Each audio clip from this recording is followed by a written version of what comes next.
Okay,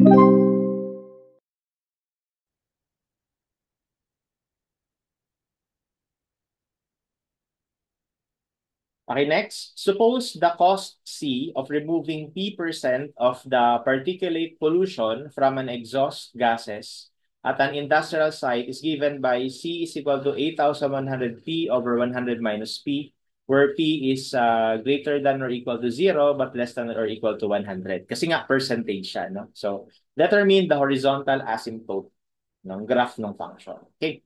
So pag-usapan natin yung tungkol sa horizontal asymptote. Yung vertical asymptote, nagkakaroon tayo nun kapag meron tayong variable sa denominator side and whatever the value of that denominator na magpapa-zero sa kanya will be the equation for our vertical asymptote. So sa horizontal asymptote naman is a little bit tricky. Nagkakaroon lang tayo ng horizontal asymptote.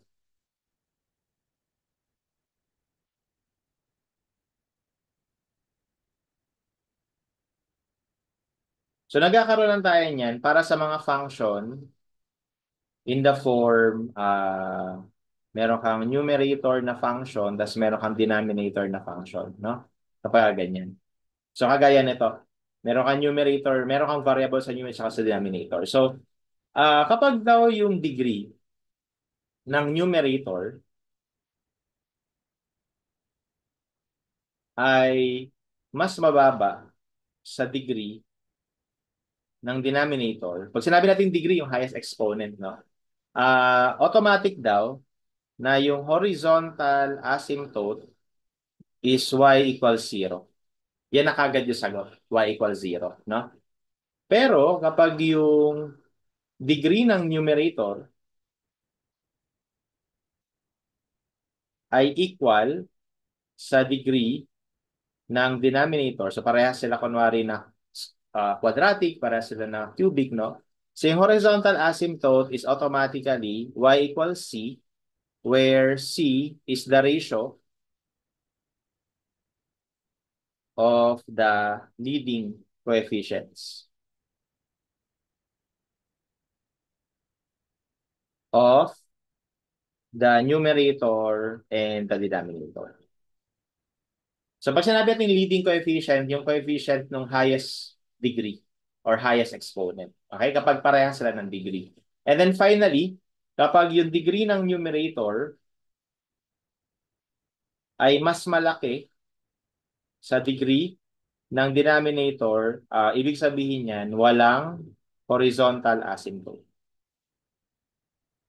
Okay? Yun lang yan. So dito, ano bang case? So actually, case 2 ito. So ito yung numerator natin, n of t. Ito yung denominator natin, d of t. So mapapansin mo, ang degree na to ay 1. No? P raised to 1. Tapos dito naman, ang degree is also 1. So ibig sabihin, ito yan. So ibig sabihin, yung equation natin ng asymptote is y is equal to c. Where c is the ratio of the leading coefficient. So ang leading coefficient nitong sa taas is wala namang iba, 8,100. Over, ang leading coefficient na sa denominator, ito naman yun, no? Hindi yung 100 kasi yung 100 ang exponent ng variable doon, 0 eh. So ito yun. So negative 1. So therefore, y is equal to negative 8,100. And that is the equation of the horizontal asymptote. Okay? So our answer here would be letter B. Okay? And that's how we solve this problem.